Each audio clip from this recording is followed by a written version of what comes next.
जय श्री राधा कृष्ण भगवान जी की, जय श्री लक्ष्मी नारायण भगवान जी की, जय तुलसी माता की, जय कार्तिक मास महत्म की।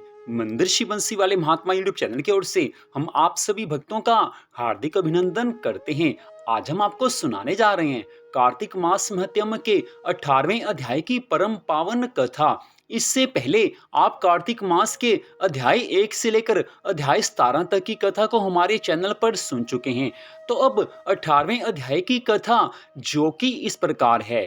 देवऋषि नारद जी राजा पृथु से कहने लगे हैं कि हे राजन, उन देवताओं ने जब वृंदा की चिता के नीचे भूतल पर उन बीजों को डाल दिया और उन शिव शक्तियों का स्मरण करके वे वहीं पर स्थित हो गए। उस समय उन डाले गए बीजों से धात्री, मालती तथा तुलसी नामक 3 वनस्पतियां उत्पन्न हुई हैं। सरस्वती के अंश से धात्री, महालक्ष्मी के अंश से मालती तथा गौरी के अंश से तुलसी हुई हैं, जो तम, सत्व तथा रजोगुण से युक्त थी। हे राजन, तब स्त्री रूपिणी उन वनस्पतियों को देखकर उनके प्रति विशेष राग विलास के विभ्रम से युक्त होकर श्री हरि विष्णु भगवान जी आज उठ बैठे हैं। उन्हें देखकर मोह के कारण कामासक्त चित्त से वे उनसे प्रेम की याचना करने लगे हैं।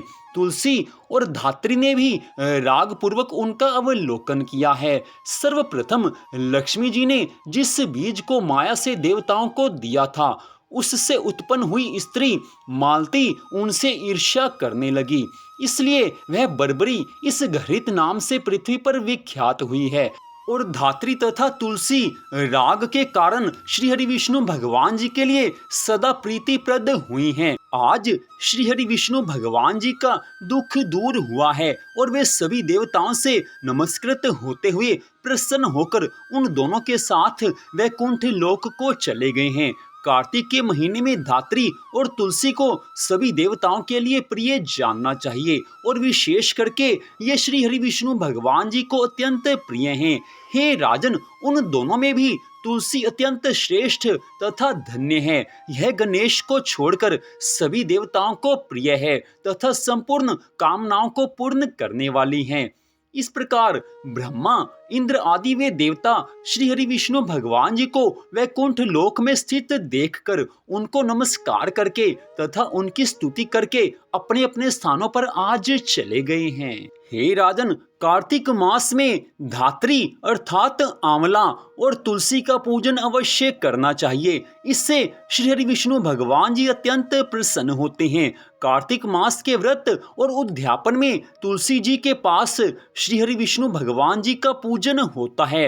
तुलसी का वृक्ष सब पापों को हरने वाला और सब कामनाओं को पूर्ण करने वाला है। जहाँ पर तुलसी का बगीचा होता है, जहाँ पर तुलसी का पौधा होता है, वहाँ पर यमदूत नहीं आते, न वे लोग यमराज के दर्शन करते हैं। जिनके घर में तुलसी माँ विराजमान होती हैं, जो सदा तुलसी जी का पूजन करते हैं, उनकी सभी मनोकामनाओं को भगवान पूर्ण करते हैं। तुलसी माँ की कृपा जिस मनुष्य पर हो जाती है, उसको भगवान की कृपा अपने आप प्राप्त हो जाती है। हे राजन, तुलसी का वृक्ष लगाने और पालने से तथा जल देने मात्र से और दर्शन करने से तथा स्पर्श करने से मनुष्य के सभी पापों का नाश हो जाता है।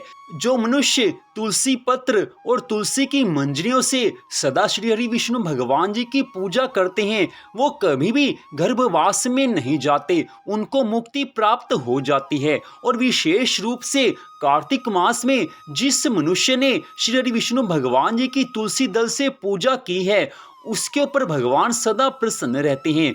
तुलसी जी की महिमा का गुणगान शेष, महेश और गणेश भी पूरी तरह से नहीं कर सकते।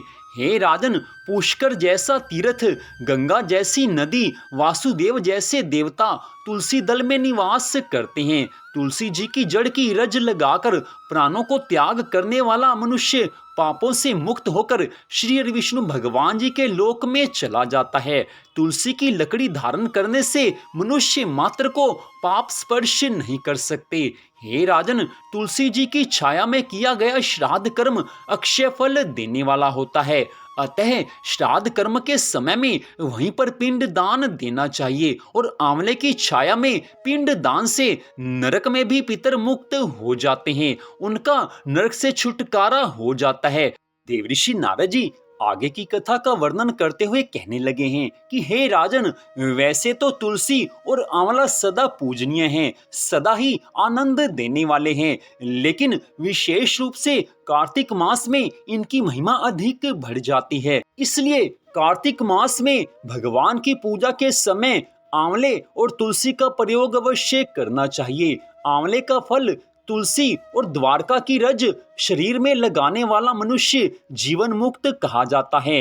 आंवले और तुलसी दल से मिले जल के स्नान से गंगा जी के स्नान का फल मिल जाता है। हे राजन, सभी तीर्थ मुनि देवता कार्तिक मास में आंवले के वृक्ष में निवास करते हैं। जो मनुष्य द्वादशी को तुलसी तथा कार्तिक में आंवले के फल तोड़ता है वह नरक को प्राप्त होता है। जो व्यक्ति कार्तिक मास में आंवले की छाया में अन्न खाता है उसके वर्ष भर के सभी पाप नष्ट हो जाते हैं। उसके ऊपर भगवान की अनंत कृपा होती है, उसकी सभी मनोकामनाओं को भगवान पूरा करते हैं। आंवले के नीचे श्री हरि विष्णु भगवान जी की पूजा करने से सभी क्षेत्रों में श्री हरि विष्णु भगवान जी की पूजा का फल प्राप्त हो जाता है। श्री हरि विष्णु भगवान जी की भांति तुलसी और आंवले का महात्म्य ब्रह्मा जी भी पूरी तरह से नहीं कह सकते। आंवले और तुलसी की महिमा का गुणगान सभी देवी देवता हर क्षण करते रहते हैं, क्योंकि तुलसी और आंवले के गुण गान से श्री हरि विष्णु भगवान जी सदा प्रसन्न रहते हैं। इसलिए सभी देवता स्वर्ग में सदा तुलसी जी और आंवले की महिमा का गुण गान करते रहते हैं। और वैसे भी भगवान श्री राधा कृष्ण जी को तुलसी जी अति प्यारी हैं। राधा रानी ने स्वयं तुलसी जी का पूजन किया था।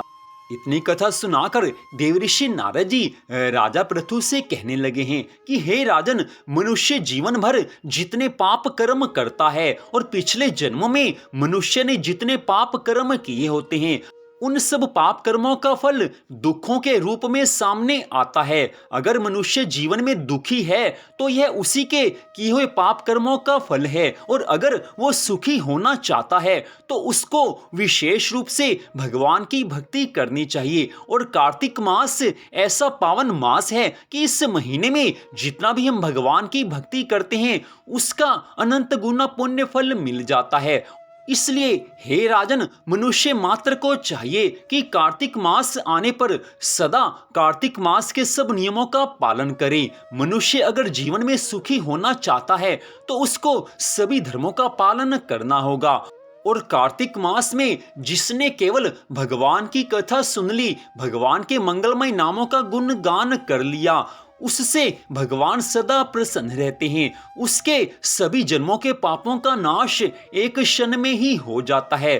कार्तिक मास तो भगवान ने एक ऐसा सुंदर मास दिया हुआ है, एक ऐसा सुंदर समय दिया हुआ है कि जिस समय में मनुष्य अपनी सभी मनोकामनाओं को पूरा कर सकता है, सभी पापों से मुक्त हो सकता है, उसके घर में खुशियां आ सकती हैं, उसके घर में सदा के लिए महालक्ष्मी माँ का निवास हो सकता है। इसलिए कार्तिक मास में भगवान की भक्ति करते हुए अपना सारा समय व्यतीत करना चाहिए। मनुष्य का जीवन क्षण भंगुर है, लेकिन इस क्षण भंगुर जीवन में अगर थोड़ी सी भी सच्ची श्रद्धा भावना से भगवान की भक्ति कर ली जाए तो भगवान की कृपा से मनुष्य सदा के लिए सुखी हो सकता है। हे राजन, विशेष रूप से कार्तिक मास में तुलसी जी और आंवले की महिमा का कोई भी गुणगान नहीं कर सकता। इनकी महिमा अनंत है। जैसे श्री हरि विष्णु भगवान जी की महिमा अनंत है, ठीक वैसे ही तुलसी जी और आंवले की महिमा भी अनंत कही जाती है। इसलिए कार्तिक मास में विशेष रूप से आंवले और तुलसी जी से भगवान का पूजन करना चाहिए। हे राजन, जो मनुष्य भक्ति से युक्त होकर इस कथा को नित्य पढ़ता या सुनता या सुनाता है वह परम गति को प्राप्त कर लेता है, उसको भगवान के धाम में सदा के लिए निवास मिल जाता है। जो बुद्धिमान वीर इस अत्युत्तम कथा को पढ़कर संग्राम में जाता है वह विजयी होता है, इसमें कुछ भी संदेह नहीं है। जो मनुष्य सदा इस कथा को पढ़ते हैं, सुनते हैं, सुनाते हैं, उनको आसानी से मुक्ति मिल जाती है।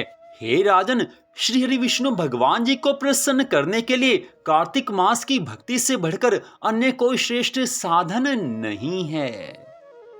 तो इस प्रकार कार्तिक मास महत्म के 18वें अध्याय की कथा का यहीं पर विश्राम होता है। मंदिर बंसी वाले महात्मा यूट्यूब चैनल की ओर से इस कथा को सुनने के लिए आप सबका हार्दिक धन्यवाद। भगवान श्री राधा कृष्ण जी की, भगवान श्री लक्ष्मी नारायण जी की, तुलसी माता की अनंत कृपा सदा आप सब पर, आपके परिवार पर बनी रहे। इसी मंगल कामना के साथ जय श्री राधा रानी सरकार की, जय श्री कृष्ण भगवान की, जय श्री लक्ष्मी नारायण जी भगवान की, जय तुलसी माता की, जय आंवले के वृक्ष की, जय कार्तिक मास महत्म की। जय जय श्री राधे, जय जय श्री राधे, जय जय श्री राधे श्याम।